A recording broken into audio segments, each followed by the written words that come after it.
피고 시작하겠습니다. 지금 이미 들고 계신 분도 있고 많이 들고 가실 것 같아서 이들이 한번 피고 시작하는 걸로 하고요. 제가 이야기하는 게 재미있든 재미없든 시간은 흘러갈 거고 5시 반이 되면 여러분들은 가실 수 있다고 얘기 들었습니다. 네. 저희가 놓칠것 5시 반 이후에 제가 비리 인사 할 거거든요. 네, 놓칠것 알아서 잘 응대해 주시면 네, 감사하겠습니다.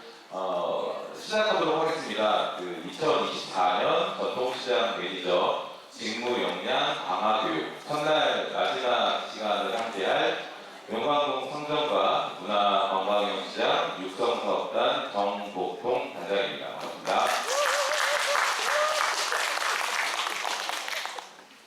네, 굉장히 떨립니다. 제가 원래 이렇게 막 떠는 스타일이 아닌데 이렇게 많은 분들 앞에서 1시간 반 이상을 저 혼자 강의를 하는 게 사실은 처음입니다.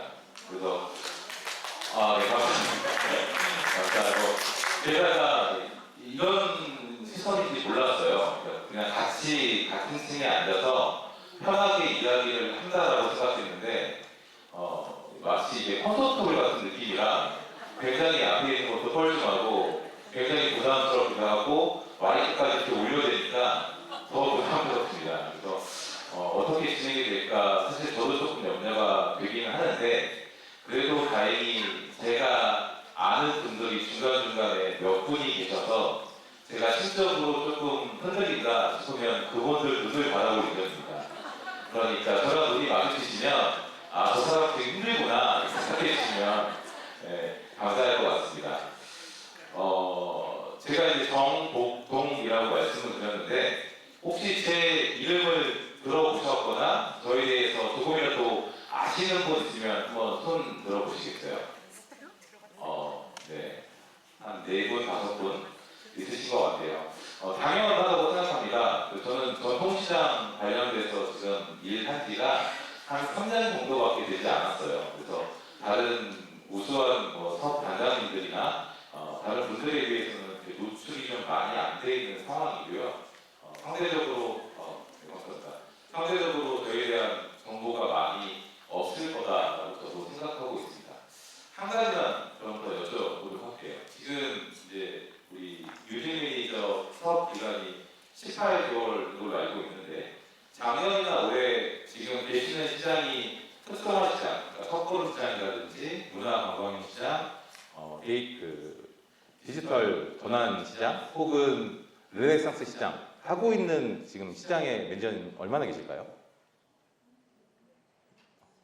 네, 그래서 한 10분 정도 계시는 것 같은데 이분들은 아마 제가 말씀하시는 게 조금 더 이해가 될 거라고 생각을 합니다. 그래서 앞 시간에 이론적인 얘기들 같은 거는 많이 충분히 들으셨을 거다라고 생각을 하고 저는 아무 연관이 없었던 3년 전까지만 해도 전통시장에서 일을 할 줄 몰랐던 사람이 어떻게 이 단계에 들어왔고 어떻게 일을 하고 있는지 그런 자전적인 이야기를 조금 많이 해드릴 것 같고요. 제가 첫걸음 시장에서 했던 사업들 그리고 올해 하려고 하는 사업들에 대한 얘기들을 좀 간략하게 말씀드릴 것 같습니다.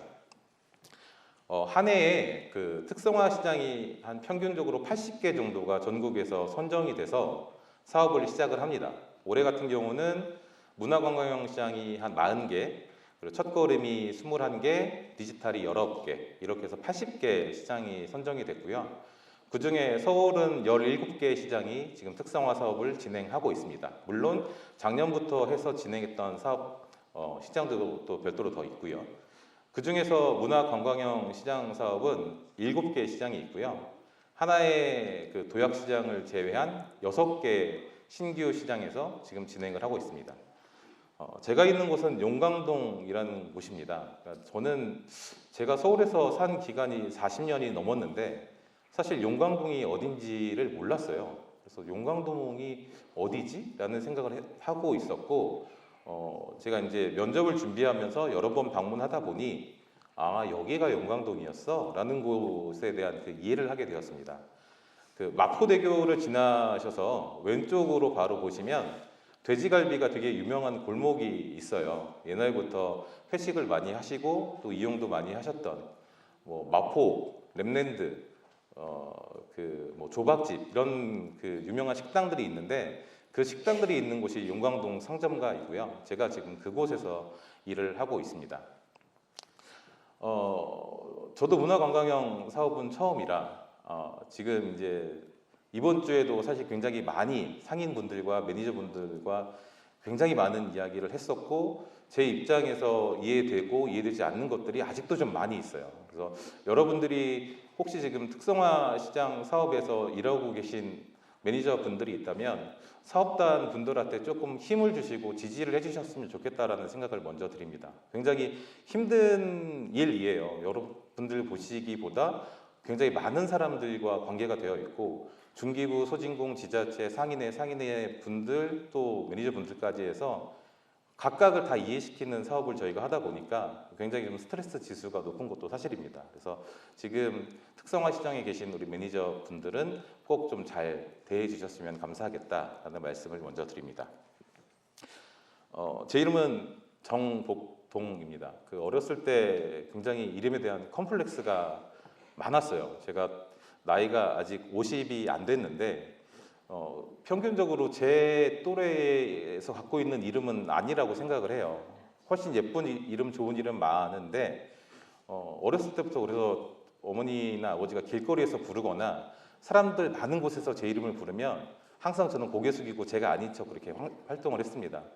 제가 초등학교 들어갔는데 이름이 너무 이상한 거예요, 제 이름이. 그래서 아버지한테 왜 제 이름은 안 이쁘게 이렇게 지으셨어요? 라고 물어봤더니 저희 어머님께서 저를 출산하기 전에 유산을 몇 번 하셨대요. 그리고 제가 출산해서 이제 임신이 딱 된 시점에서 출산하려고 제가 저희 시골 큰 집 안방 아랫목에서 태어났는데 그 산파분께서 애가 거꾸로 들어와 있다. 그래서 태어날 때 애가 죽든 엄마가 죽든 하나 죽을 것 같으니까 미리 준비하셔라.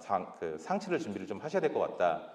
얘기를 하셨대요. 그래서 그 노심초사 이렇게 긴장한 상황에서 제가 출산이 됐고 보시다시피 굉장히 크고 우람하게 이렇게 태어났고 저희 어머님도 51년생이신데 아직까지 잔병 치레 없이 이렇게 건강하게 생활을 하고 계세요. 그래서 아버지가 제가 태어나자마자 이름은 복동이라고 지으셨다고 하더라고요. 그 당시에는 사실 그게 납득이 안 됐습니다. 그건 뭐 엄마 아빠 사정이고 그래도 좀 이쁜 이름으로 지어주지 라는 생각을 했는데 지금 와서 생각해 보면 저는 제 이름이 이제는 좋습니다. 그래서 이렇게 아마 오늘 강의하셨던 다른 강사분들 계실 텐데 돌아가실 때 다른 분 이름은 기억은 안 나도 정복동이라는 이름은 아마 기억하실 거예요. 그래서 지금은 그렇게 감사하게 생활하고 있고 제가 초등학교를 들어갔는데 유치원을 사정 때문에 못 다니고 초등학교를 들어갔는데 학년별로 이렇게 줄을 서더라고요. 반별로. 그래서 저는 나름 열심히 공부하겠다는 마음에 앞장서서 막 달려갔습니다. 세 번째에 제가 줄을 섰던 기억이 있고요. 반으로 이동을 했는데 선생님께서 한 명씩 한 명씩 저를 계속 뒤로 보내요. 알고 봤더니 키 순서더라고요. 그래서 제가 결국은 저는 3번이라고 생각했는데 55번이라는 게 됐어요. 그리고 제가 고등학교 졸업할 때까지 전교에서 저보다 큰 사람이 거의 없었습니다. 한 명 있거나 없거나. 제 키가 지금 192 정도 되거든요.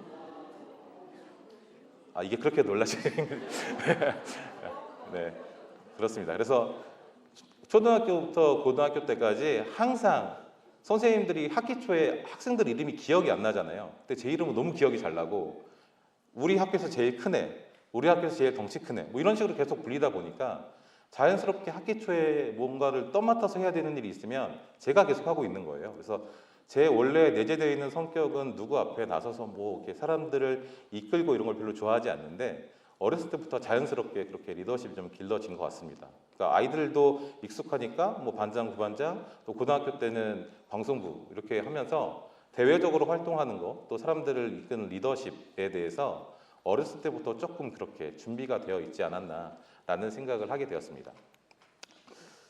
제가 이제 대학교를 가기 전에 저희 집이 그렇게 부유한 집은 아니어서 항상 어렸을 때 꿈이 사업가가 되는 게 꿈이었어요. 그래서 돈을 많이 벌어서 엄마 아빠한테도 효도하고 나도 마음껏 쓰고 좀 풍족하게 살았으면 좋겠다.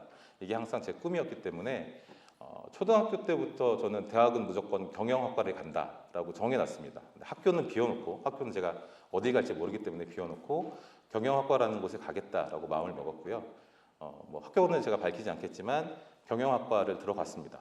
근데 제가 1년 반 학기 마치고 군대를 다녀오니까 거의 모든 친구들이 부전공, 복수전공을 하는 거예요. 그래서 그게 시대의 흐름 같은 느낌이었고 제가 그것을 따라하지 않으면 저는 되게 좀 뒤처지는 사람인 것 같은 느낌이 들어서 고민을 하다가 회계학과를 선택을 했습니다. 경영학과 회계학을 같이 하면 회사에서 되게 유능한 사람이 되겠지. 내가 나중에 사업을 할 때 큰 도움이 되겠지. 난 막연한 생각을 가지고 회계학을 선택을 했는데 너무 어려운 거예요. 이 재무회계, 세무회계 머리가 터지고 기존의 회계학과 아이들을 도저히 따라잡을 수가 없고 뭐 세법 같은 거야 제가 외워서 어떻게 하겠는데 그런 계산은 도저히 할 수가 없어서 겨우겨우 그냥 졸업할 수 있는 정도 학점을 따고 이수를 했습니다. 그러면서 저는 다짐을 했습니다. 내가 사회에 나가면 회계는 절대 하지 않으리라. 회계 관련된 거는 쳐다보지도 않으리라 라고 생각을 했는데 제가 들어간 첫 회사가 저축은행이었어요. 돈을 많이 벌고 싶었거든요. 그래서 돈 많이 버는 기업을 물어보니까 은행 아니면 증권회사라고 하더라고요. 그래서 저축은행 가서 대출 업무를 막 하고 숫자에 대해서 하루하루 이렇게 머리를 쥐어 뜯어가면서 살아가고 있었는데 1년이 좀 넘는 시점에 제가 이제 개인적인 이유로 퇴사를 하게 되었습니다. 인생의 가장 큰 전환기라고 생각하고 제 인생 자체를 완전히 바꾸는 그 시기였는데 그 시기를 한 1년 반 정도 준비하다가 어그러졌어요. 근데 그 사이에 저는 결혼도 했고 제가 갖고 있는 재산도 다 썼고 사실 제가 해외로 나갈 준비를 하고 있었거든요. 근데 그게 다 무너지면서 한순간에 아무것도 가진 게 없고 할 수 있는 게 없는 사람이 되어버렸습니다. 그래서 다시 취업을 생각하게 되었습니다. 근데 이제 마침 제가 봤던 공고 중에 경영학을 전공하면서 회계를 잘하는 사람이면 좋겠다라는 공고가 뜬 기업이 있었어요. 마음속으로 좀 깨림칙했습니다. 가면 회계시키는 건 아니겠지? 하고 들어갔는데 제가 12년 퇴사하는 기간 동안 회계세무 전담을 했습니다. 근데 하다 보니 너무 잘 맞아요. 숫자가 너무 좋고 너무 재밌어요. 그래서 회계하는 거에 대해서 보람차게 이렇게 일을 했었고요. 회사에서 일을 잘하면 제가 느낀 거는 일을 잘하는 사람은 일을 더 시킨다였어요.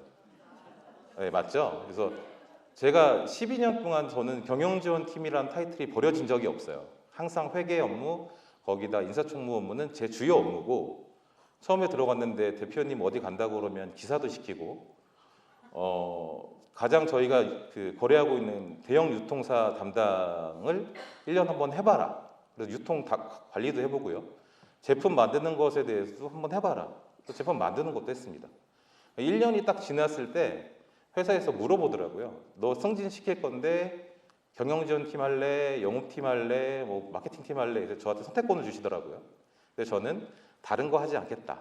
나는 경영지원팀만 하겠다. 해서 선택을 했는데 TF팀이 생길 때마다 팀장이 자리를 주셨어요. 그래서 광고 모델 뭐 이렇게 계약해서 광고하는 프로젝트 뭐 30억짜리, 40억짜리 하는 것도 TF 팀장을 하고 제가 퇴사하는 마지막 시점에는 저희가 패션 회사였거든요. 그래서 신발을 만드는 회사였는데 신발 신제품을 만드는 총괄 팀장 자리도 맡고 그래서 굉장히 다양하게 일을 하다가 평생 직장이다라고 생각을 했습니다. 저는 사업가는 이제 물 건너갔고 일하는 게 너무 재밌고 사람들하고 같이 뭘 하는 게 너무 재밌어서 나는 죽을 때까지 정년까지 여기서 일할 거야라고 생각했는데 회사가 제멋대로 가진 않더라고요. 중간에 고비도 있고 어려움도 있으면서 12년 만에 다니던 회사를 눈물을 머금고 퇴사를 하게 되었습니다. 그러면서 다짐을 했습니다. 다시는 나는 회사 안 다닐 거야. 그래서 생각했던 게 뭘 하지?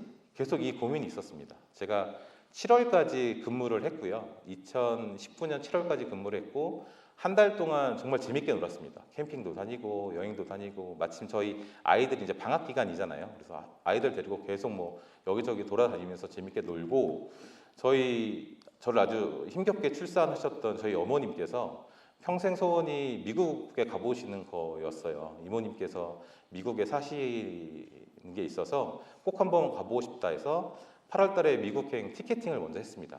그래서 지금 금액으로는 말도 안 되게 굉장히 제가 빨리 좀 잘 알아봐서 인천에서 뉴욕 왕복 아시아나항공이었거든요. 네, 1인당 60만 원으로 네, 5명이서 300만 원 금액 가지고 네, 뉴욕을 다녀왔습니다. 그러면 이제 8월 한 달 재밌게 놀았고 미국은 11월 달에 가고 2달이 남잖아요. 그래서 2달 동안 뭘 할까 고민하다가 그 당시 공고 났던 게 공기중개사 시험이었어요.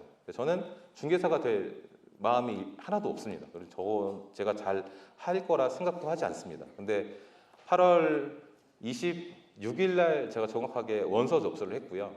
8월 27일 날 책을 샀습니다. 근데 책도 제가 이게 붙을지 떨어질지 모르잖아요. 그러니까 정상적인 책 사는 게 싫은 거예요. 그래서 홍대 서점에 가서 벌크라는 책 아시나요? 이게 정상적인 책 아니고 뭔가 좀 문제가 있어서 싸게 파는 책. 그거를 사서 공부를 했습니다. 인터넷 강의는 꿈도 못 꿨고 학원은 절대 못 간다. 나는 그냥 2달 동안에 자습을 할 거다. 사전 지식 아무것도 없었고요. 근데 운이 좋게도 턱걸이로 1, 2차 합격을 했어요. 공인중개사가. 그래서 그 당시 이게 어깨가 한껏 올라갔죠. 난 뭘 해도 할 수 있구나. 네, 마치 그 당시 느끼면 제가 변호사 시험 봐도 합격할 수 있을 것 같은 느낌이었어요. 네, 근데 뭐 그렇게 인생이 녹록진 않죠. 근데 공인중개사 자격을 땄지만 제가 말씀드렸던 것처럼 저는 공인중개사 하고 싶은 마음이 전혀 없었기 때문에 어떤 거를 할까 미국을 갔다 와서 고민하는데 제가 공인중개사 마지막 2주 공부를 그 당시 스터디 카페 혹시 들어보셨나요?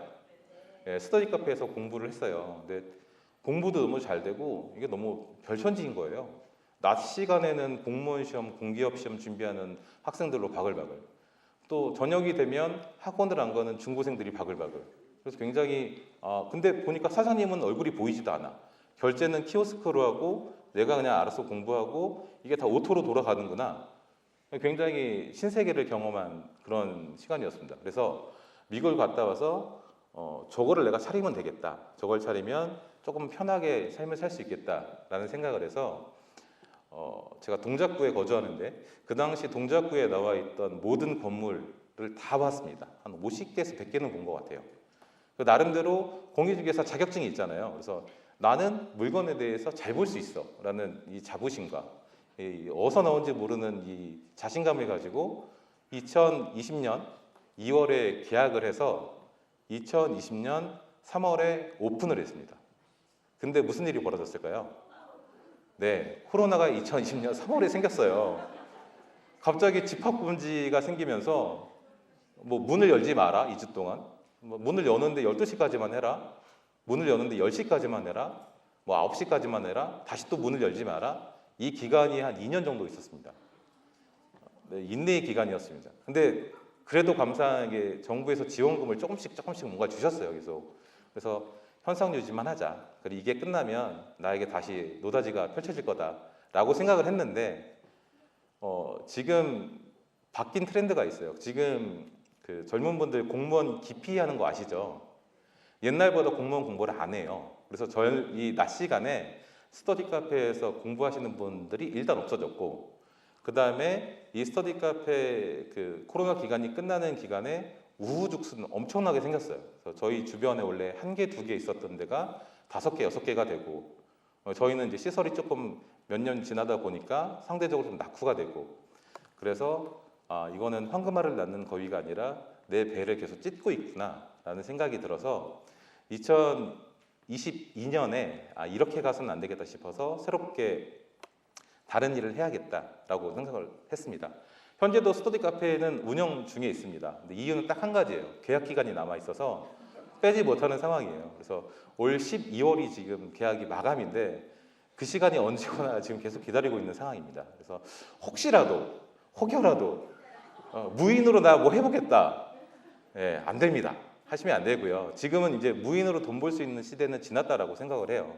무인 세탁소도 마찬가지, 아이스크림 가게도 마찬가지, 또 스터디 카페도 마찬가지. 무인으로 오토로 돌아가는 거 진입 장벽이 낮으면 그만큼 저항도 강합니다. 그래서 혹시라도 그런 생각을 하시는 분이 있다라면 그 생각은 접어드셨으면 좋겠다라는 생각을 합니다. 어떤 일을 하는 게 맞을까 고민이 됐습니다. 그때 제 나이가 이제 40대가 넘어갔고 내가 지금까지 인생을 살면서 내가 갖고 있는 자산이 뭐가 있을까? 어렸을 때부터 키워왔던 리더십이라는 게 좀 있는 것 같았어요.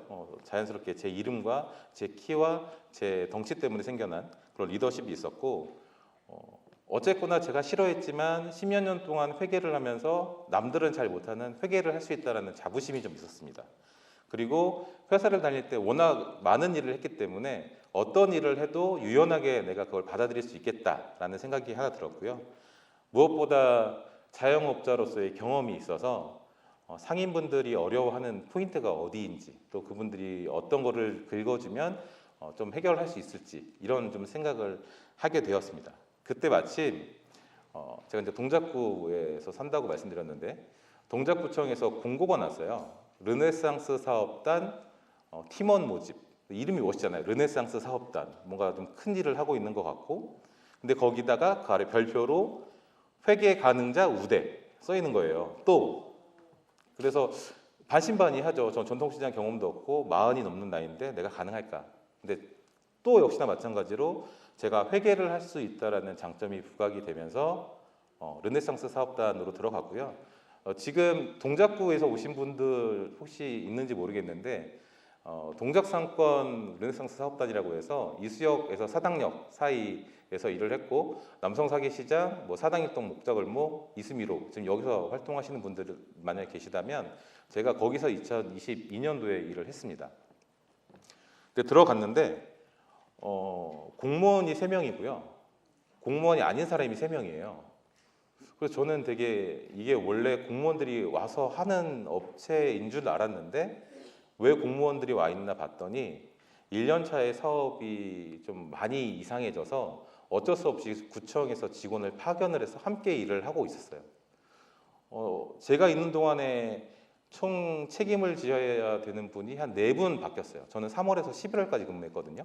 그럼 한 9개월 근무했는데 그 사이에 계속 한 분이 오셨다가 상인 회장님이 욕한다, 나 마음에 상처 입었어, 그리고 떠나버리시고, 또 어떤 분은 왔는데 저 사람은 역량이 부족해, 그래서 구청에서 또 떠나보내시고, 이런 식으로 해서 4명이 바뀌더라고요. 그래서 굉장히 외롭게 일을 하다가 저분들은 어떤 자격을 가지고 저런 일을 하시나라고 알아봤더니 상권 육성 전문 인력 양성 과정이라는 게 있대요. 그래서 그거를 수료를 하면 이렇게 단장 자격으로 일을 할 수 있다라는 얘기를 누군가 해주셨어요. 고민이 많았습니다. 내가 할 수 있을까? 고민이 많았는데 어쨌거나 지원을 한번 해보자 해서 지원을 했고요. 그렇게 해서 만난 분이 오전 식사하기 전에 강의하셨던 이병길 단장님, 그때 처음 거기서 만나게 되었습니다. 저희 조가 굉장히 우수했어요. 서울대 박사과정을 하고 계시는 분도 계셨고, 기업에서 한 20년 넘게 임원을 하셨던 분도 계셨고, 현직에서 유통회사를 하시는 분도 계셨고, 저는 이제 사업단에서 근무하는 사람도 있었고, 그래서 저희가 굉장히 조금 잘 했었고 열심히 하기도 했습니다. 그래서 그 기간 동안에 전체 평가 받는 거에서 저희가 1등이 됐고요. 부끄럽지만 개인적으로는 제가 수료자 명단에 제일 앞에 이름으로 수료를 하게 됐습니다. 그래서 네.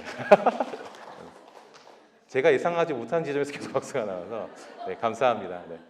네, 그렇게 해서 수료를 했습니다. 그리고 11월 달에 이제 계약이 끝나고 그 다음 연도에 이제 사업 단장 라이센스도 있으니까 도전 한번 해보자. 그래서 2023년도에 도전을 했어요. 근데 작년하고 올해하고 바뀐 기준이 첫걸음 시장이 작년까지는 사업 단장 체제였습니다. 그래서 사업 단장이 들어가고 사업자를 내고 거기서 일을 하는 체제였는데 올해부터는 운영 인력 개념으로 바뀌어서 청년상인 육성재단에서 사람을 선별을 하고 상인회에 보내주는 개념으로 바뀌었어요. 그래서 조금 차이가 있었다라는 거 미리 말씀드리고, 작년에 제가 이제 서울권으로 도전을 하려고 하니까 주변에 계셨던 많은 분들이 동일되게 하는 얘기가 서울에서 사업단장 못한다였습니다. 이유, 경험이 없다, 경력이 없다, 상인 회장님 중에 친한 사람 있냐, 너 끌어줄 인맥 있냐, 이미 거기는 다 어느 정도 기본 세팅이 돼 있는 곳이라 새로운 사람을 받아들이지 않는다. 이게 기본적인 계획이었고, 저한테 얘기하시는 분이 그래도 사업단장 하고 싶은 마음이 있으면 저기 전라도나 강원도나 경상도에 아무도 지원하지 않는 시장이 분명히 있다. 글로 가면 된다라고 말씀을 하셨어요. 근데 고민을 많이 했습니다. 그래도 뭔가를 이렇게 사회생활을 해야 되니까 내려가서 하는 게 맞나 고민하다가 어차피 할 거면 뭐 되려면 될 거고 안 되려면 안 될 거고 그냥 약간 반신반의 자포자기하는 심정으로 저희 집에서 제일 가까운 세 군데에 지원을 했어요. 그렇게 지원했던 곳 중에 한 곳에 제가 사업단장으로 이제 정해져서 들어갔는데 상인회장님께서 그 말씀 하시더라고요. 왜 저를 택했냐라고 물어봤더니 원래 내정되어 있는 사람이 있었대요. 어느 정도 얘기가 좀 되어 있었고 저 사람이 오면 잘할 수 있겠다라는 사람이 있었는데 저는 사업단장 신청할 때 제가 가고 싶은 시장은 6번이든 7번이든 가서 그 시장이 어떻게 돌아가고 있는지를 눈으로 직접 확인하는 스타일입니다. 그래서 제가 주중에도 가고 주말에도 가고 낮에도 가고 밤에도 가고 그 갔다 와서 느낀 거를 정확하게 말씀드렸고 회장님께서 그 정도 열정이면 난 좋다 하셔가지고 그날 바꿨다고 하시더라고요. 그래서 운 좋게 그렇게 작년에 봉천제일종합시장이라는 곳에서 첫걸음 사업단장을 했고요. 올해 이제 다시 또 첫걸음이 1년 사업이다 보니까 문광영 사업 이제 아까 말씀드렸던 것처럼 올해는 첫걸음은 사업단장 체제에서 변경이 됐기 때문에 제가 지원할 수 없었고 문광영 사업단장으로 또 지원을 하게 되는데 동일한 얘기 또 들었습니다. 너 아는 사람 없고 상인회장 친한 사람 없고 뭐 연줄 없고 뭐 없고 뭐 없고 뭐 없고 넌 안 돼. 첫걸음도 올해는 없잖아. 더 안 돼. 약간 이런 말씀을 하시더라고요. 그래서 뭐 또 안 되면 안 되는 거고 되면 되는 거고 그래서 제가 저기 앞에 제가 떨어졌던 여기 시장도 있는데 몇 군데를 지원을 했고 면접을 받고 용광동 성정가로 최종적으로 지금 선택이 돼서 사업 단장을 하고 있습니다. 여러분들한테 제가 이제 드리고 싶은 말씀은 뭐냐면 주변에 시장 사업 하시면 뭐는 안 돼, 뭐는 안 돼, 뭐는 안 돼 아마 지겹도록 들으실 거예요. 이거 안 된다, 저거 안 된다. 근데 생각보다 안 되는 것보다 되는 것들이 굉장히 많아요. 그래서 그런 부분에 조금 열린 마음으로 도전을 하셨으면 좋겠다라는 생각이 들고요. 저도 사실 아무런 시장 경력이 없는 사람이 지금 사업 단장을 하고 있잖아요. 그리고 여러분들도 그만한 그 가능성은 저는 있다라고 생각을 합니다. 그래서 혹시라도 만약에 시장 일을 하시면서 이게 나한테 잘 맞는다라고 생각하시는 분이 있으면 사업단장에 도전해 보는 건 어떤가라는 생각을 감히 드려보는 바입니다. 저는 지금 2명의 단원하고 일을 하고 있어요. 근데 두 분 다 공교롭게도 여러분들과 같은 뉴딜 매니저 출신이에요. 그래서 뉴딜 매니저 분을 제가 채용하는 건 뭐 각각의 이유가 다 다르지만 일단 시장에 대한 이해를 하신다라는 게 가장 큰 매력이었어요. 시장 사업을 하지 않고 여기를 오시면 여긴 왜 이래라는 의문이 계속 생기거든요. 그래서 그런 부분에 어느 정도 이해가 되어 있고 또 사업 단원으로 지원할 정도면 그 정도 지금 생각은 하시는 분들이 있겠구나라는 그런 마음이 좀 있었습니다. 그래서 여러분들도 내년에 혹시 사업 단장이나 사업 단원이나 이런 기회가 있다라면 지원해 보셨으면 하는 생각이 있고요. 제가 1년 동안 그 동작에 있으면서 제 와이프가 그러더라고요. 퇴근하고 집에 오면 여긴 왜 이래란 얘기를 항상 했대요. 왜 여기는 왜 일반적인 회사랑 다르지? 여기는 왜 수행업체가 저거밖에 못하지? 여기는 왜 지자체에서 저 난리를 치지? 여기는 왜? 여기는 왜? 여기는 왜? 이 질문을 항상 해서 제가 사업 단장이 될 거라고 저희 와이프도 생각을 안 했다고 하더라고요. 근데 결과적으로는 지금 저는 이 사업단 하는 게 너무 재밌고 시장 일 하는 게 너무 즐거워요. 그래서 그런 부분에서 제가 이렇게 즐거움을 갖고 있기 때문에 오늘 이 처음으로 강의하는 자리에도 나온 거고요. 여러분들도 좀 그런 마음을 가지셨으면 좋겠다라는 생각을 합니다. 그 감히 제가 건방지지만 사업 성공을 위해서 어떤 게 중요할까 한번 머릿속으로 그려봤습니다. 아마 시장에서 주로 하는 게 행사 쪽을 많이 하실 거예요. 근데 50%는 저는 업체를 어떻게 선택하느냐에 달려 있다고 생각을 합니다. 저도 수많은 업체를 만나봤고요. 수많은 업체가 또 저희 쪽에 지원을 하기도 합니다. 여러 가지 본인들의 장점을 막 내세워요. 나는 모두 할 줄 알고 어떤 것도 있고 뭐 좋지 않은 쪽으로 막 유혹도 하기도 하고 여러 가지가 있는데 제가 생각하는 첫 번째 원칙은 그 업체가 가장 갖고 있는 주특기가 뭐냐라는 걸 좀 확인하셨으면 좋겠다라고 생각합니다. 시장에 지금 나와 있는 업체들이 거의 대부분 행사도 하고요, 뭐 건축물도 짓고요, 마케팅도 하고요, 상인 교육도 하고, 동아리도 하고, 선진들도 가고 다 할 줄 안다라고 얘기를 합니다. 그래서 어떤 과업이 있을 때 뭐 되세요? 라고 하면 안 된다라고 하시는 업체를 제가 만나본 적이 없어요. 근데 그런 업체의 대부분은 못하는 것도 없지만 잘하는 것도 없다라는 게 제 생각입니다. 그래서 업체를 고르실 때는 이게 정말 행사 전문 업체인지, 아니면 교육에 특화된 업체인지, 아니면 뭐 동아리 활동에 특화된 업체인지 반드시 그걸 좀 구별하는 안목을 키우셨으면 좋겠고, 업체들이 하는 얘기는 100%다 뭐 수용은 안 하시겠지만 좀 필터링을 좀 하셔서 이렇게 들으셨으면 좋겠다라는 생각을 합니다. 저도 이제 단장에 있으면 각종 소문을 많이 듣습니다. 어느 시장에서 어느 업체가 어떻게 했다더라. 뭐 2천만 원짜리 사업인데 뭐가 어떻게 됐다더라. 뭐 사업이 끝나니까 뭐 매대가 10개가 생기고, 사업이 끝나니까 뭐 상인회가 돈이 많아지고, 막 이런 얘기가 막 들립니다. 물론 그 아니 땡 굴뚝에 연기 날 때도 있다라고 생각을 합니다. 그러니까 작게 지금 하시는 것들이 우리만 알지 아무도 모르겠지라고 생각하시는 것들이 생각보다 많이 오픈이 되어 있고요. 많은 사람들한테 그런 식으로 찍혀 있는 것들이 있습니다. 그러니까 괜한 그런 오해 받지 않으셨으면 좋겠고, 정말 깨끗하고 서로 양자간에 조금 투명하게 일을 해서 이 시장 사업이 자체가 조금 다른 분들 보시기에 여기는 그래도 깨끗하게 사업을 진행한다, 이런 느낌을 좀 받았으면 좋겠다라는 개인적인 생각이 있습니다.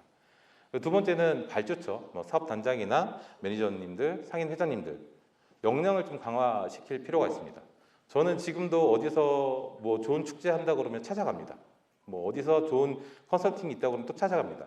제가 알고 있는 것, 업체가 알고 있는 것, 그게 저는 100%라고 생각하지 않거든요. 그러니까 아는 만큼 보이는 거고, 내가 아는 만큼 업체를 잘 조절할 수 있다라고 생각을 합니다. 그래서 사무실에 앉아서 일하시는 것도 중요하지만, 예를 들어 지금 같은 경우는 맥주 축제를 거의 모든 시장에서 지금 하고 계실 텐데, 우리 시장만 아니라 다른 시장은 어떻게 하는지, 다른 시장은 카스를 갖고 오는지, 뭐 테라를 갖고 오는지, 운영은 어떻게 하는지, 쿠폰을 팔고 있는지, 이런 걸 좀 일일이 다 보시는 게 좋을 것 같다라는 생각이고요.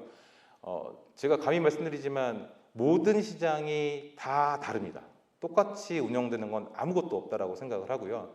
그리고 안타깝게도 업체들이 자기가 갖고 있는 게, 알고 있는 게 100이라면 100을 다 오픈하지 않습니다. 너 이거 할 줄 알아? 하면 툭 하나 던지고, 너 이거 할 줄 알아? 하면 툭 하나 던지고. 근데 제가 꺼내지 않으면 100을 알지만 그냥 50 정도 해서 적당히 행사를 하고 적당히 마무리하길 원합니다. 그렇기 때문에 앉아 계신 여기 여러분들이 좀 자주 다니셨으면 좋겠고, 상인 회장님들하고 그런 것을 좀 같이 보면서 교육이 좀 되셨으면 좋겠다라는 생각입니다. 사실 1번과 2번만 잘 되면 행사 같은 경우는 100% 잘 수행할 수 있다라고 생각을 하고요. 3번은 플러스 알파라고 생각을 합니다. 사업을 하고 나서 잘했다라고 하시는 분이 많지 않잖아요. 시장 사업이. 아무리 10군데가 마음에 들어도 한 군데 마음에 안 드시는 상인분들이 있으면 나 그거 마음에 안 들어. 그거 왜 해?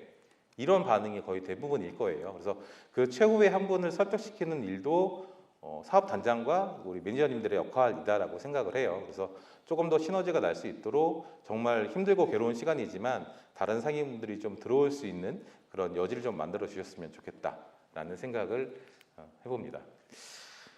첫걸음 시장인데 혹시 제가 말이 좀 빠른가요? 네, 괜찮죠? 네, 입은 바삭바삭 마르고 있는데 저 시계가 지금 빨리 저는 45분이 되길 기다리고 있거든요. 네, 오늘따라 시간이 굉장히 더디 간다라는 생각이 들고 있습니다.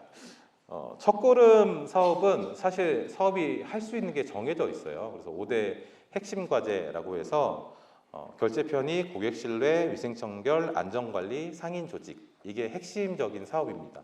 이 5가지를 빼놓고 일을 할 수가 없고요.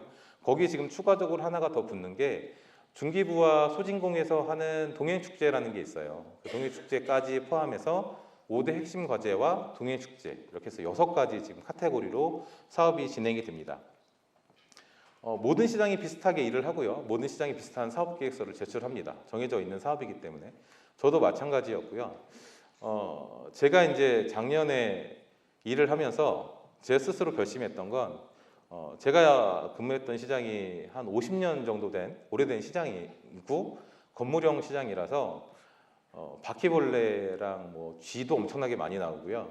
그런 기본적인 위생 환경에 대해서 조금 꺼려지는 그런 컨디션이었어요. 그리고 제가 근무했던 내가 원룸이었는데 항상 제가 퇴근하고 가면 와이프가 저한테 페브리즈를 뿌렸습니다. 곰팡이 냄새 난다고. 그래서 그렇게 열악한 공간에서 일을 했는데 제가 작년에 주요하게 생각했던 건 이 전통시장의 어린이들 그리고 아이들을 대동한 엄마 아빠 젊은 세대가 좀 모일 수 있는 분위기를 만들어 보자라는 게 저의 가장 큰 목표였습니다. 그래서 거기에 대해서 열심히 했고 열심히 했는지에 대한 거는 우리 봉천제일 우리 매니저님 저기 앉아 계시기 때문에 어떻게 평가하실지 모르겠지만 정말 제가 할 수 있는 한도 내에서는 최선을 다해서 열심히 했다라고 자부를 합니다. 제가 처음에 했던 건 의도적으로 저희는 선진지기 견학을 갔어요. 사업에 대해서 상인분들 관심이 없으시고요. 잘 모르세요. 그리고 저 사업단이 누구인지 쟤들이 무슨 역할을 하는지 잘 모르시더라고요. 그래서 첫 사업을 시작하면서 선진지 견학을 먼저 준비를 했습니다. 저희는 양평으로 갔고 저희가 그렇게 많은 인원이 있는 시장이 아님에도 불구하고 한 25명 정도 맨투맨으로 이렇게 설득도 하고 말씀도 드리고 해서 양평으로 갔습니다. 간 김에 가서 교육도 하고요. 레크레이션도 하고 또 맛있는 것도 이렇게 같이 식사하고 그 후에 제가 정말로 좀 많은 분들하고 친밀해졌어요. 그래서 사업을 할 때 상인분들이 이제 저 사람이 누구인지에 대한 인지는 했고요. 저는 그 자리에서 딱 하나만 제가 사업 단장이고 제 이름이 정복동이다. 이것만 아시면 된다. 딴 거 다 필요 없다. 그리고 1년 동안 줄기차게 찾아갈 거니까 아무리 지겨워도 지겹다고 얘기하지 마셔라. 이것만 전 인지시켰거든요. 그래서 첫 시작을 선지지 견학을 시작을 했고요. 그래서 요 계기를 통해서 사업단과 상인회 그리고 상인회 내부적으로도 좀 많이 친해지는 그런 시간이 되었다라고 생각을 합니다. 두 번째는 정체성인데 50년이 된 시장임에도 불구하고 BI도 없었고요. 캐릭터도 없었고요. 뭐 하나 노출되는 게 없었어요. 저기 오른쪽 위에 보시면 저 3명 아이들 보이시나요? 저게 제가 작년에 만들었던 캐릭터입니다. 나름대로 이름도 있습니다. 봉천이, 제일이, 종합이 이렇게 해서 봉천제일종합시장을 표시한 거고요. 거기에 대해서 이 선진지 견학 다녀온 후로 먼저 만들었던 게 저 부분입니다. 그래서 저희가 썼던 모든 문서, 저희가 발행하는 모든 그런 기획물에 저 BI를 얹히기 시작했고요. 뭐 SNS라든지 여러 부분에서 아직도 쓰고 있고 쓰여지기를 바라고 있습니다. 다만 아쉬운 건 저희 시장이 도약이 됐다라면 저게 정식으로 출원은 하고 등록을 할 수 있었는데 도약이 되지 않았기 때문에 상표 출원 등록이 되어 있지는 않은 상황이에요. 그래서 나중에라도 혹시 문광영 시장으로 도약을 할 수 있는 시점이 온다라고 하면 저거는 반드시 조금 출원이 되었으면 좋겠다라는 생각을 하고 있고 우측 하단 보면 원산지 표시판 핑크색으로 보이는 것도 보이시나요?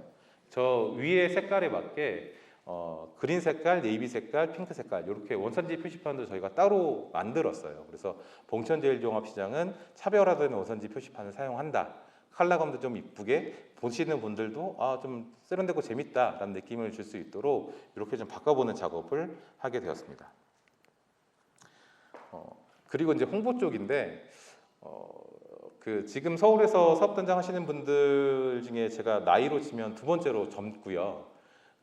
연역으로 치면 가장 짧습니다. 근데 제가 이제 전통시장 하면서 느꼈던 거는 이렇게 온라인 쪽이라든지 이렇게 검색했을 때 좀 잘 드러나지 않는다라는 게 조금 제일 많이 보였던 것 같아요. 그래서 언론 노출에서 기사를 발행한다던가 SNS 활동을 한다던가 여러 가지 그런 활동들을 조금 했고요. 사실 첫걸음 사업에서 사업비를 쓸 수 있는 폭이 있어서 많은 비용을 투자하지 못함에도 불구하고 제가 쓸 수 있는 최대한의 금액으로 홍보 노력을 했습니다. 근데 이게 사실 단시간에 어떤 효과를 낸다라고는 생각을 안 하고요. 장시간으로 온라인으로 기록이 남는 것들 그리고 이걸 보시고 어쨌거나 저희가 뭐 축제를 했을 때 행사를 했을 때 다양한 이벤트를 했을 때 찾아오시는 젊은 분이 있는 거를 제가 눈으로 봤거든요. 그래서 그런 부분들에 대해 신경을 쓰면서 SNS 쪽, 홍보 쪽 이런 쪽에 좀 많이 신경을 썼습니다. 그리고 제가 아까 50년 된 시장이라 굉장히 좀 지저분하다라고 말씀드렸었죠. 그래서 월마다 공동 방역을 해서 쥐를 잡는 거, 바퀴벌레를 잡는 거, 요거에 가장 좀 신경을 썼습니다. 지금도 쥐, 바퀴벌레가 나오는지 모르겠습니다.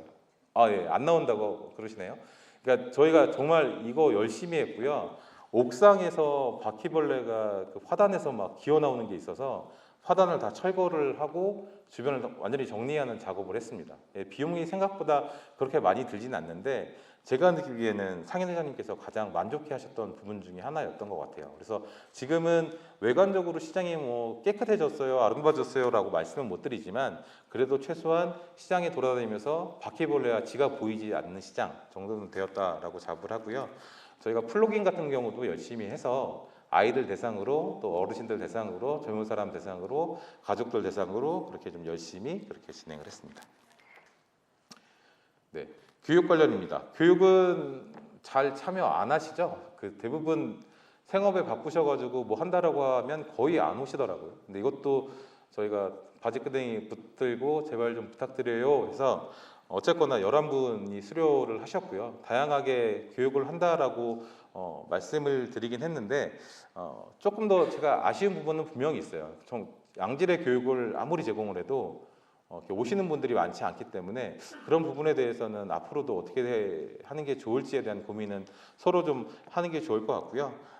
오른쪽에 있는 거 같은 경우는 화재 예방 교육하면서 제가 동영상 촬영을 했습니다. 네, 요거 짧게 쇼츠로 만들어서 올렸는데 저는 이게 왜 조회수가 많이 나오는지 모르겠는데 조회수가 굉장히 많이 나왔어요. 그래서 이렇게 저희가 생각하지 못했던 지점에서 다양한 방면으로 시장이 좀 알려지는 부분도 있구나라는 생각을 할 수 있는 기회가 되었습니다. 이것까지만 하고 조금 쉬는 게 좋을 것 같습니다. 45분 정도면 쉬어도 되겠죠. 네. 지루하실 틈이 됐기 때문에 요거까지만 말씀드리고 동아리 2개 했는데요.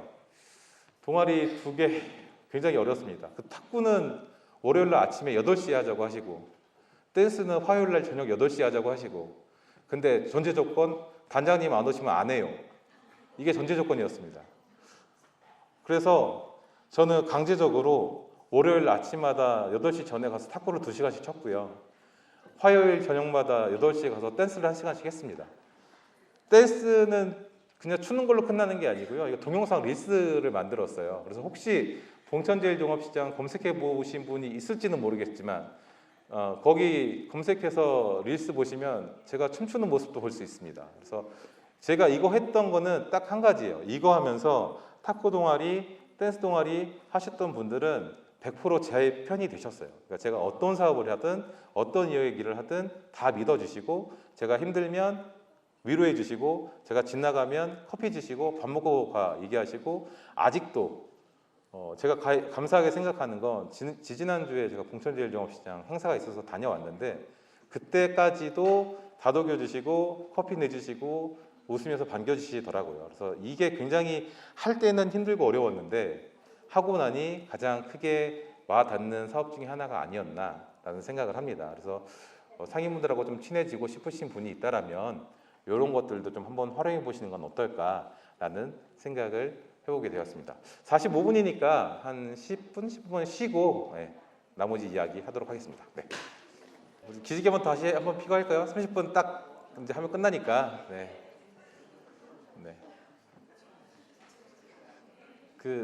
조금 다시 말씀드리기 전에 공지드리고 싶은 건 제가 한 사업을 잘했다라고 제가 말씀드리려고 말씀드리는 게 아니고요. 그러니까 이런 사업을 했었고 이런 사업도 가능하다라고 말씀을 드리는 거니까 뭐 별것도 없네라고 생각하실 수 있어요. 그래서 그런 건 그냥 편하게 받아주셨으면 좋겠고 그 쉬는 시간에 어떤 분이 이제 물어보셔서 먼저 대답을 드리면 9월인가요? 8월인가요? 아마 지나면 첫걸음 시장이랑 문화관광형 시장이랑 아마 지원을 할 거예요. 그래서 공고가 뜨면 이제 미리 준비를 하셔서 지원을 하시면 되는데 기본적으로 하시는 거는 우리 매니저님들의 역할은 상인회 가입률 그리고 온누리 가입률을 높여 놓으셔야 특성화 사업하는데 굉장히 유리합니다. 그래서 첫걸음 시장 같은 경우는 상인회 가입률, 온누리 가입률 최소 60% 이상씩은 돼야 되고요. 문광형 시장 같은 경우는 80% 이상은 되셔야 돼요. 그래서 지금 혹시라도 그런 쪽에 조금 준비하고 계시는 분들이 있다라면 지금부터라도 늘려 놓으셨으면 좋겠다라는 생각을 하고 작년부터 그 카드형 온누리 그 충전식 하는 거 아시죠? 거기에 대한 그 프로모션이 굉장히 많고 거기에 대한 평가가 굉장히 높아요. 그래서 종이 같은 거는 아마 시장은 거의 받으실 텐데 카드는 조금 부담스러워하시는 우리 상인회 가입되어 있는 사장님들이 많으실 거예요. 그래서 그 설득하는 작업을 좀 미리 하셔야 첫걸음이든 문광영이든 하실 수 있는 조금 룸이 좀 더 생긴다라고 이해를 해주시고 그렇게 조금 미리 준비해 주시면 좋겠다라는 생각입니다. 쉬는 시간에 몇 분 이렇게 인사도 하고 네, 조금 아는 분이 많아졌고요. 제가 이제 끝날 때 말씀드리겠지만 혹시라도 이제 여기 계시는 매니저님들 시장에 방문을 하는 경우가 있을 거예요. 제가 여기저기 잘 돌아다니거든요. 근데 저는 조심히 조용히 잘 다니고 싶은데 항상 제가 온 걸 다른 분들이 아세요. 저 멀리서 봐도 제가 정복동인데 이러신 분들이 많아서 예, 아마도 제가 나타나면 보이실 거예요. 그래서 혹시라도 계시는 시장에 저를 보시면 그때 봤었어요 하고 반갑게 인사하시면 제가 뭐 밥은 못 사드려도 커피 한 잔 정도 사드릴 테니까 반갑게 네, 반갑게 인사했으면 좋겠습니다. 자, 나머지 그러면 진행해 보도록 할게요. 이제 말씀드렸던 온누리 쪽이에요. 작년에 저도 굉장히 노력을 했었고 굉장히 열심히 한다고 했는데 사실 제가 제일 힘들었던 사업 중에 하나가 이 부분입니다. 그러니까 정말 저랑 친한 사장님이 한 분 계신데 그분이 다른 건 다 해주세요. 정말 너무너무 차고 넘치도록 다 도와주시고 다 이해하시고 다 하시는데 단 한 가지, 난 죽어도 카드는 못한다. 이런 분들이 좀 있어요. 근데 그런 분들 저도 1년 동안 설득하다 실패했거든요. 사실 어떤 게 답인지는 모르겠습니다. 근데 조금 더 그런 분들한테 다가가서 노력하는 그런 모습이 있었으면 좋겠고 그 충전식이 사실 10% 할인해서 충전받고 쓰기에 굉장히 좋잖아요. 세금 나중에 감면도 많이 되고 그런 부분에서 조금 어필을 많이 해주셔서 상인분들도 고객분들도 조금 많이 증가됐으면 좋겠다라는 생각이고요. 그 좌측 아래에 있는 거는 저렇게 제가 결제편의 안내판을 제작을 해드렸습니다. 그래서 우리 점포에 오시면 뭐 카드도 되고요, 현금 영수증도 되고요, 온누리도 되고요. 요 조건을 걸고 이제 저희가 사업을 했던 거거든요. 그래서 이런 식으로도 한번 동기부여가 될 수 있도록 이렇게 작업을 해보시는 건 어떨까라는 생각을 합니다. 그 첫걸음 사업에서 지도 제작이 안 돼요. 지도 제작하는 거는 불가능합니다. 근데 보시면 지도잖아요. 어떻게 가능했을까? 저 우측 아래에 있는 수화기 사용법 있잖아요. 요것 때문에 이 지도가 가능합니다. 그래서 지도를 만들겠다는 사업으로 접근하시면 불가한 것이 우리 화재 예방 교육을 위한 우리 안내도를 만들었어요 라고 하면 그건 또 수용이 돼요. 그래서 이런 식으로 접근했던 거고요. 저희가 제가 있었던 곳은 봉천동이었기 때문에 중국인들이 굉장히 많이 사셨거든요. 그래서 영어뿐만이 아니라 중국어까지 해서 이렇게 사용하는 방법 하면서 우리 시장에 이러이러한 점포가 있습니다 하고 이렇게 만들었던 사업입니다. 축제 작년에 제가 5번 했더라고요. 첫걸음에서 축제 5번 한 게 저희 시장밖에 없다고 저는 들었었고 한 번은 어린이에 중점을 둬서 어린이와 가족이 올 수 있는 행사를 진행을 했고요. 두 번째는 최초로 야시장을 했습니다. 그러니까 회장님께서 야시장 한번 해봤으면 좋겠다라는 얘기를 하셔서 진행을 했습니다. 보면 이렇게 저 뒤까지 잘 안 보이실 텐데 뒤에도 사람이 꽤 있었고 맥주도 꽤 많이 판매가 됐었고 참여하신 상인분들도 많이 만족을 하셨어요. 그럼에도 불구하고 이 시장 라인에서 야시장에 낄 수 없는 품목을 파시는 분들 있잖아요. 그분들은 이딴 거 왜 하냐라고 항의를 계속 하셨어요. 근데 이거는 어쩔 수 없는 선택인 것 같아요. 절대 100명을 다 만족시키는 사업을 하겠다? 저는 그건 불가능하다라고 생각을 하고요. 다만 사업에서 소외받는 분들이 최대한 소외감 좀 덜 느끼게 할 수 있는 방향이 무엇일까라는 고민을 하셨으면 좋겠다라는 생각입니다. 야시장 저거 지금 많이 하시는데 제가 봉천에서 했던 저 야시장 예산이 얼마였을 것 같아요? 그냥 편하게 500이요? 손 들어보세요. 500 들어보세요. 네, 500이요? 네, 500은 불가능합니다. 3,000? 네, 1,500? 2,000? 네, 다양하죠. 제가 1,000만 원으로 했습니다. 네. 하는 방법은 다양해요. 그러니까 1,000만 원으로도 할 수도 있고요. 500은 죄송하지만 불가능할 것 같습니다. 500은 제가 아무리 업체에 목을 쥐어짜도 그거는 불가능할 것 같고 할 수 있는 방법이 굉장히 많습니다. 제가 아까 앞에서 말씀드렸던 것처럼 업체의 역량을 최대한 끌어들일 수 있는 방법을 갖고 오셔야 된다라고 말씀드렸던 부분이 저런 부분이에요. 근데 저기에 버스킹도 있었고요. 어린이 체험 행사도 있었어요. 당연히 맥주도 있었고요. 물품도 판매가 됐고요. 맥주는 공짜로 지급을 했고요. 근데도 1,000만 원으로 해결을 했습니다. 나중에 궁금하신 분은 물어보시면 어떻게 했는지는 잘 설명해 드리도록 하겠습니다. 그만큼 제가 사업에 대해서 이해가 있어야 되고 업체에 대한 설득도 가능해야 된다라는 걸 말씀드리는 거고요.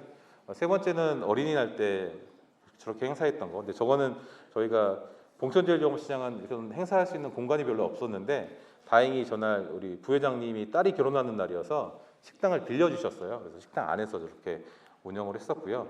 크리스마스 행사 그리고 강감찬 행사 해서 이렇게 많이 진행을 했습니다. 첫 걸음 매 성공은 누가 그러더라고요. 도약을 하는 게 가장 큰 성공이다. 근데 불행히도 저희는 도약을 하지는 못했습니다. 나중에 이제 들은 얘기로는 저희가 점포수가 너무 적어서 봉천제일이 점포수가 31개였거든요. 그래서 사업 퍼포먼스 쪽에서는 점수가 괜찮은데 이거는 물리적으로 30개짜리를 문광경 주는 건 좀 너무하지 않냐 라는 얘기를 하셨다고 하시더라고요. 그래서 지금 봉천제일 같은 경우는 옆에 골목형 성전가랑 같이 연합을 하고 있고요. 그래서 그렇게 되면 점포수가 한 260개 정도 될 거예요. 그래서 그렇게 지금 다시 도전을 하고 있습니다. 그래서 지금 아마 계시는 시장 중에 점포수가 너무 적어서 힘들다라고 하시는 분들은 그렇게 옆에 있는 시장이랑 연합하는 것도 하나의 방법이 될 수 있다라고 말씀을 드리고요. 저희가 문화관광형 시장 사업하면서 사실 이거는 대회비인데 여기 지금 문광형 하시는 시장의 매니저님들도 계셔서 제가 제 사업을 오픈하는 게 과연 옳은가라는 생각이 드는데 이미 책자에 다 찍혀 있죠. 네, 제가 이거 내기를 잘못했다라고 저는 개인적으로 내가 정말 경험이 없구나라는 생각을 했습니다. 그래서 저희가 하는 사업은 올해 12가지 사업을 합니다. 이사회 착수보고회를 이번 주에 했는데 어떤 이사님께서 그러셨어요. 12개 할 수 있어요? 라고. 근데 이제 말이 12개지 행사 같은 경우는 막 3개, 4개가 저 안에 하나로 묶여 있거든요. 그러면 저희가 실제적으로 해야 되는 사업은 20가지 정도라고 저는 생각을 하고 20가지를 저와 저희 사업단 두 분의 실장님, 팀장님과 진행을 해야 되는 상황이에요. 그래서 상인분들이 도와주지 않으면 절대적으로 할 수 없는 사업이 이 사업이고요. 상인분들이 동참해 주기를 바라면서 계속해서 저희도 뭔가 시도를 하고 있습니다. 그래서 크게는 저희는 강상되고 한 번도 아마 들어보지 못하셨을 용어인 건데 저희 용강동이 있는 곳이 옛날에 조선시대 경강상인들이 활동했던 마푸나루가 있던 곳이에요. 그래서 거기서 성공하신 분들을 강상대고라고 부른다고 하더라고요. 근데 그분들은 맛에 대해서 깐깐하게 접근하시고 재료는 무조건 신선한 거 그리고 그 당시부터도 협동조합 같은 걸 만들어서 같이 뭔가 운영하는 시스템을 만들었다고 하시는 그분들의 정신을 좀 이어받는 사업을 좀 했으면 좋겠다라는 게 첫 번째 꼭지였고요. 두 번째는 토정 이지암 선생의 정신을 받자였습니다. 그 토정 비결을 썼다라는 이야기가 있는 분이에요. 근데 실제로 토정 비결을 이분이 썼는지는 아무도 모른다고 하더라고요. 근데 이분이 조선 최초의 양반 상인이고 제가 있는 용광동 쪽에서 활동을 하시면서 어려운 분들을 자립할 수 있도록 도와주는 역할을 많이 하셨대요. 그리고 본인은 양반임에도 불구하고 자기의 권위와 자기의 부를 내세우지 않고 평생을 검소하고 청빈하게 살면서 다른 이들을 돕는 역할을 했다. 그래서 이분의 정신도 좀 이어가려고 노력하고 있고요. 저희 그래서 용광동에 있는 길 이름이 토정로입니다. 토정로고 용광동은 이지암 선생을 지금 떼어놓고 얘기할 수가 없는 상황이라 이분에 대한 사업도 어느 정도 진행할 예정이 있습니다. 그리고 세 번째는 홍보 활동인데 아까도 말씀드렸던 것처럼 젊은 분들 유입하기 위한 활동들을 많이 하려고 합니다. 제가 있는 곳이 마포예요. 마포에서 지금 매니저님들도 오셨을 거라 믿는데 마포는 젊은이들의 성지죠. 홍대도 있고 뭐 연남동, 상수동 핫플레이스들이 많습니다. 근데 제가 있는 곳은 젊은 분들은 오지 않는 곳입니다. 옛날부터 회식을 하시고 돼지갈비를 하시고 이렇게 고기도 뭐 주물럭 1인분에 48,000원, 5만 원, 설렁탕 한 그릇에 23,000원 이렇게 팔아요. 그래서 쉽게 접근하기는 쉽지 않은데 그런 분들을 좀 유입하기 위한 노력들을 하기 위해서 그런 좀 준비된 활동들을 하려고 생각 중에 있고요. 마지막은 이제 행사, 축제 이런 부분인데 이 행사 축제도 기존과는 좀 다른 방식으로 재밌게 하려고 준비 중에 있고 6월 달에 이미 뭐 마포구 계시는 분들은 아시겠지만 마포 음식문화축제라는 것을 진행을 했습니다. 그래서 조금 그 넓은 공간을 쓸 수 있다는 장점이 있어서 그런 장점을 활용한 그런 사업들을 하려고 생각을 하고 있습니다. 강상대교에서 뭐 제가 다 일일이 소개시켜 드릴 수는 없고 제가 이제 그 문광영 시장이 되면서 할 수 있는 것들에 대해서 추가된 게 PB 상품을 개발할 수 있어요. 그 마포에는 삼해주라는 유명한 술이 있습니다. 술 좋아하시는 정말 그 우리나라 술에 대해서 좀 조예가 깊으신 분들만 아는 술이라고 저는 알고 있어요. 이게 지금 판매가가 250ml 기준에 한 4만 원 정도 하는 술입니다. 그 도수가 한 45도 정도 돼요. 근데 이게 옛날에는 많이 이렇게 널려졌던 술인데 저거를 지금 만들 수 있는 분이 무형문화재 한 분이 계셨었고요. 그분이 돌아가시면서 그분을 계승한 유일한 한 분이 저 술을 만들고 있습니다. 그래서 저희는 그거를 저희 뼈대가 되는 용광동에서 갖고 와서 저 술을 좀 이렇게 좀 변화시켜서 유통할 수 있는 그런 방향을 찾고 있고요. 돼지고기가 워낙에 유명한 동네이기 때문에 돼지고기를 관련한 특화 제품을 만들려고 하고 있습니다. 제가 음식문화축제 이번에 하다 보니까 뭐 예를 들면 돼지갈비를 이용한 김밥 같은 것도 만들어 보시는 분이 있고요. 또 돼지고기 꼬치 같은 것도 만들어 보시는 분이 있더라고요. 그래서 그렇게 희망하시는 점포 대상으로 저희가 지원을 받아서 여러 가지 좀 돼지고기를 특화한 제품들을 만들려고 하고 있고 말씀드렸던 뭐 온라인 유출이나 또 동아리 활동, 손지지 견학은 계속해서 진행할 예정에 있습니다. 이재현 선생에 대한 부분인데요. 이거는 약간 그 외부인들을 유입하기 위한 프로그램으로 저희가 정리를 했어요. 그래서 리틀 이지암, 마포 멋쟁이 다 이지암 선생의 정신을 모티브로 해서 진행을 할 생각이고 젊은 감각을 가져가고 싶은 욕심이 있다 보니 제가 이걸 콘텐츠화 만들 생각입니다. 유튜브 채널도 개설을 할 거고요. 이지암 선생이라는 그런 재밌는 요소를 가지고 다양한 활동들을 할 예정이 있습니다. 그리고 용광 투어라고 해서 일반적으로 그냥 그 문광역 시장에서 많이 하는 게 어디 가서 스탬프 찍어오고 거기서 조금 발전한 게 어디 가면 위치 기반이 이제 확인이 되면서 스탬프가 온라인으로 찍혀오면 뭔가를 준다. 여기까지가 거의 대부분 투어로 진행을 하고 있는데 저희는 여기다가 AR 기술을 하나 더 엎어서 진행을 하고 있습니다. 그래서 이거는 상용화되기 전이라서 제가 말씀을 드리지는 못할 것 같고 아무튼 아이들과 젊은 분들이 오셔서 여기 이런 것도 할 수 있는 재밌는 동네네 라는 느낌을 주기 위해서 용광투어라는 이름으로 또 투어 프로그램도 개발 중에 있습니다.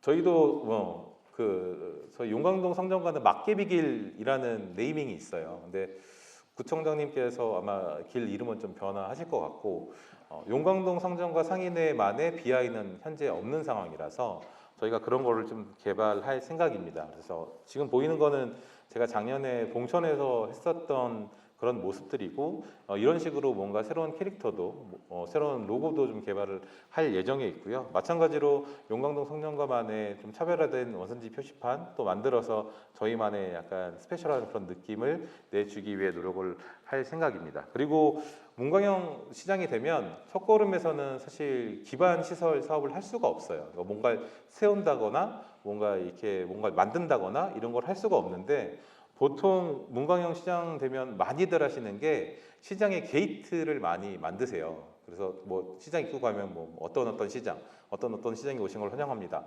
그런 걸 많이 만드시는데 저희도 계획은 있는데 아마 내년쯤에 그 사업은 진행을 할 생각에 있고요. 올해는 저희가 그 길거리에 경관 조명이 한 78개, 태양열로 운영하는 대형 그 경관점이 한 4개 정도 있습니다. 그래서 요거가 이제 기한이 오래되다 보니까 불이 꺼진 것도 있고 색이 바란 것도 있고 뭐 여러 가지 교체될 이유가 있어서 요거 좀 교체되는 작업을 할 생각이고요. 올해도 마찬가지로 홍보 마케팅 사업은 계속 진행 중입니다. 근데 할 때마다 느끼는 건데 홍보 쪽을 꼭 해야 되냐라는 상인분들이 항상 있으세요. 그 온라인에 돈 버리는 그 뻘짓거리를 왜 하냐 이렇게 하시는 분들이 있는데 저는 모르겠어요. 저는 제가 사업 단장 할 때는 이거는 놓치지 않을 것 같습니다. 그 전통시장에 되게 약간 오래되고 좀 진부한 이미지를 깨자라는 게 제 항상 모티브이기 때문에 이런 활동들은 아마 제가 사업 단장을 할 때까지는 계속 진행을 할 거다라고 생각을 하고 있습니다. 마지막으로 행사 축제 관련된 부분인데 이제 우리 지역 축제가 유명한 게 마포 음식문화 축제가 있고요. 또 새우젓 축제라는 게 있습니다. 그래서 이 관내에서 유명한 그 축제에 참가해서 저희가 뭔가 할 수 있는 퍼포먼스를 만드는 그런 게 하나 있고요. 또 하나는 그 첫걸음에서도 말씀드렸지만 동행축제라고 하는 활성화 행사가 있어요. 그래서 이거는 올해도 지금 4번 이상 하는 걸로 계획이 잡혀 있어서 이렇게 진행을 할 예정이고 뭐 저희 우리 상임 회장님께서는 또 야시장 한 번 더 했으면 좋겠다라는 의향을 조금 비춰주고 계셔서 아마도 한 번 정도는 야시장으로 하지 않을까라는 생각을 하고 있고요. 세 번째로는 저희가 이제 돼지고기 특화된 상점가다 보니까 요리 대회를 좀 해보는 건 어떨까라는 생각을 하고 있습니다. 그래서 상인분들 대상으로 또 외국인들 대상으로 어린이 대상으로 가족 단위로 젊은분들 대상으로 여러 가지 방법을 제시를 할 생각이고요. 약간의 상금을 지급할 예정입니다. 근데 아시겠지만 저희가 이 특성화 시장 사업은 이렇게 줄 수 있는 한도가 정해져 있어요. 그래서 뭐 다른 대회처럼 우승 상금 200만 원, 300만 원 이렇게 걸 수는 없고 저희가 줄 수 있는 최대치의 금액을 제시하고 요리 대회를 진행할 예정에 있습니다. 문광영 사업은 의도적으로 제가 좀 빨리 넘겼습니다. 그냥 들을 것만 들으시고 그런 게 있나 보다 이렇게 이해해 주시면 좋을 것 같고요. 이거보다 대단히 사업이 상권 르네상스 사업이다라는 것입니다. 지금은 조금 이름이 바뀌고 있어요. 그래서 상권 활성화 사업이다라는 이름으로도 바뀌고 있고 내년부터는 자율상권 사업이라는 이름으로 또 바뀔 예정이 있습니다. 이게 5년 동안 진행을 하고요.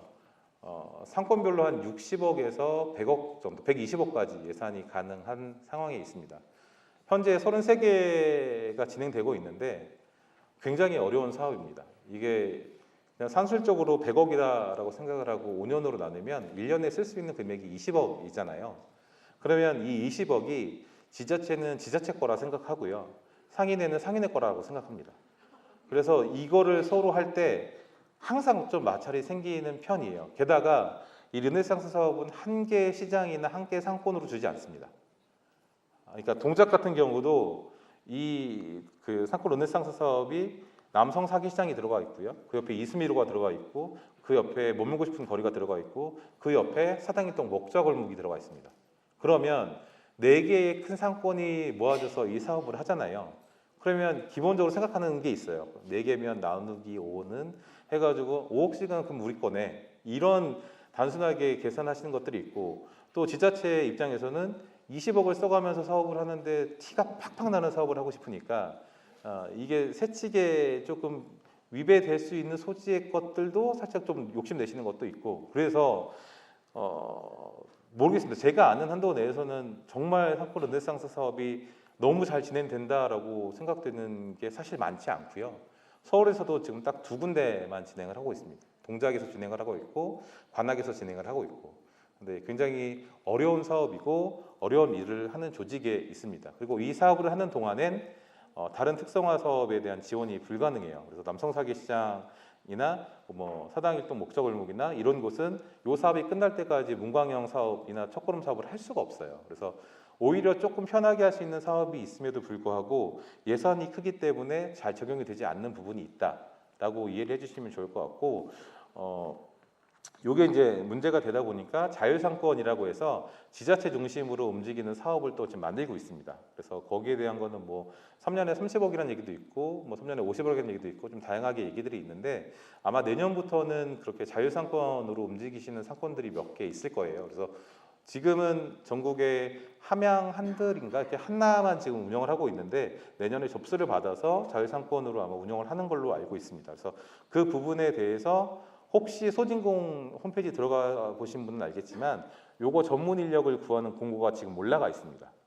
네, 자율상권을 하기 위해서는 그 라이센스가 필요한 거고요. 저 역시도 그 라이센스는 없어요. 그러니까 저도 만약에 이쪽으로 방향을 틀고 싶은 마음이 있으면 저도 지원을 해야 되고, 여기 계신 우리 매니저님들도 혹시 한번 그런 걸 도전해보고 싶다 하면 지금이 이제 신청 기간이니까 소상공인시장진흥공단 홈페이지 들어가셔서 내가 자격 요건이 되는지 한번 확인해 보시고, 가능하시고 또 의사가 있으시면 한번 지원해 보시면 좋겠다라는 말씀을 드리고 싶습니다. 제가 뭐 사실 한 9개월 짧게 있는 동안에 뭐 얼마나 많은 사업을 할 수 있었겠나 싶은 마음도 있고요. 제가 있는 동안에 홍수가 좀 크게 났습니다. 그 재난 지역이 선포가 됐고요. 8월 달에 남성 사계시장이 물에 잠기고 서당 1, 2동이 물에 잠겨서 한 2달 동안은 아무 사업도 못 하고 이렇게 손빠는 기간도 있었고, 근데 이제 그 사이 그래도 했던 게 이렇게 이제 게이트를 만드는 사업을 진행을 했어요. 그래서 어떻게 보실지 모르겠는데 디자인적으로 조금 그래도 신경을 써서 만들려고 노력을 했고요.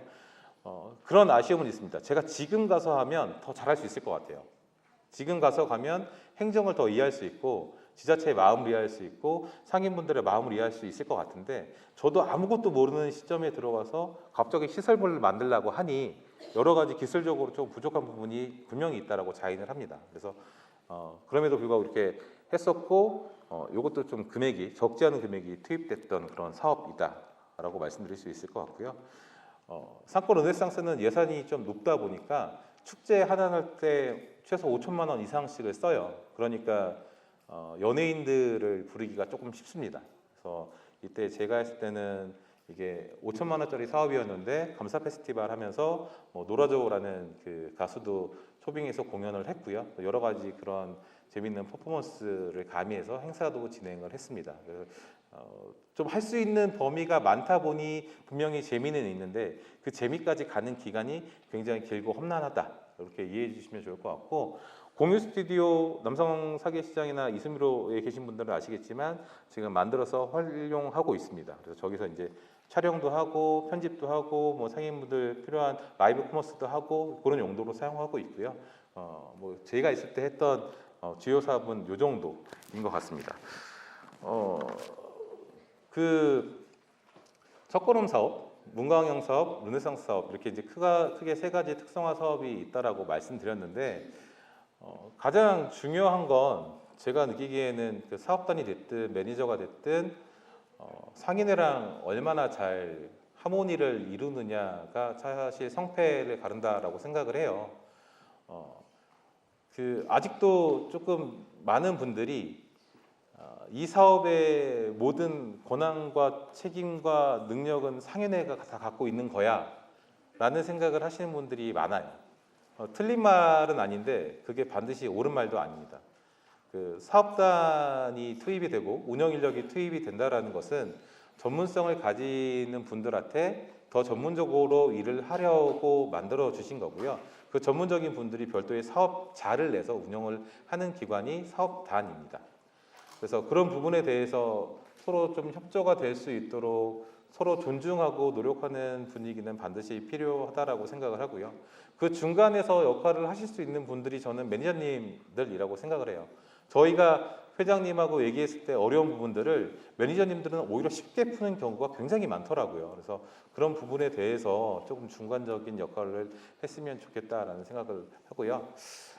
마지막으로 드릴 말씀은 그겁니다. 저는 서두에 말씀드렸던 것처럼 3년 전까지만 해도 제가 전통시장에서 일을 한다라는 생각을 해본 적이 없었고, 우연한 계기로 발을 들이게 됐고, 그 계기가 지금 사업단장 하는 그 시간까지 흘러왔습니다. 근데 돌이켜보면 지금 내가 하는 일이 나에게 의미가 없고 별로 필요하지 않은 것 같다라고 생각됐던 그런 것들이 자양분들이 돼서 뭔가를 할 수 있는 준비를 만들어 줬다라고 생각을 하거든요. 그래서 우리 여기 계신 우리 매니저님들도 지금 하시는 일에 대해서 어떻게 생각하시는지는 모르겠지만 그런 쪽에 반드시 내가 이거를 끝나고 났을 때 어떤 식으로든 도움이 될 수 있을 거다라는 생각을 좀 했으면 좋겠고, 전통시장이 조금 활성화되는데 여러 요소가 필요하겠지만 여기 계신 분들도 조금은 거기에 이바지하고 있다라고 저는 생각을 합니다. 그래서 거기에 대한 자부심도 좀 가졌으면 좋겠다라는 생각을 합니다. 제가 아는 분들 보면 사실 저는 대학원을 나오지도 않았고요. 그 박사 과정도 없습니다. 다른 단장님들 거의 대부분 박사를 하고 계세요. 하고 있거나 박사 자격이 있거나. 근데 저는 그럴 생각 없고, 오전에 강의하셨던 우리 이병길 선생님도 대기업 임원도 하셨고 뭐 석사도 하셨고, 여기 계신 분들, 제가 아는 분들도 저보다 훨씬 좋은 스펙과 저보다 훨씬 좋은 능력을 갖고 있다라는 거 알고 있습니다. 그러니까 그 좋은 능력과 또 여러 가지 요소들을 잘 버무려서 더 좋게 활용할 수 있는 곳이 있다라면 거기에 활용하셨으면 좋겠고, 나중에 아까도 말씀드렸지만 우리가 어딘가에서 만나실지도 모르는데, 저는 여러분들을 못 알아볼 수 있어요. 잘 모르겠거든요. 이름도 잘 모르고, 사실 이렇게 빛이 너무 강해서 앞에 얼굴도 잘 안 보여요. 그래서 저는 잘 모를 수 있지만, 제가 지나갈 때 이렇게 옷깃을 잡으시면, 제가 말씀드렸지만 커피는 사겠다. 그거는 제가 약속을 드릴 테니까 다음에 만났을 때 반갑게 만났으면 좋겠습니다. 혹시 질문이 있을까요? 뭐 질문이 중요하지 않죠. 지금 엉덩이가 들썩들썩 하는데. 아무튼 오늘 하루 고생하셨고 다음에 만날 수 있으면 좋겠습니다. 감사합니다.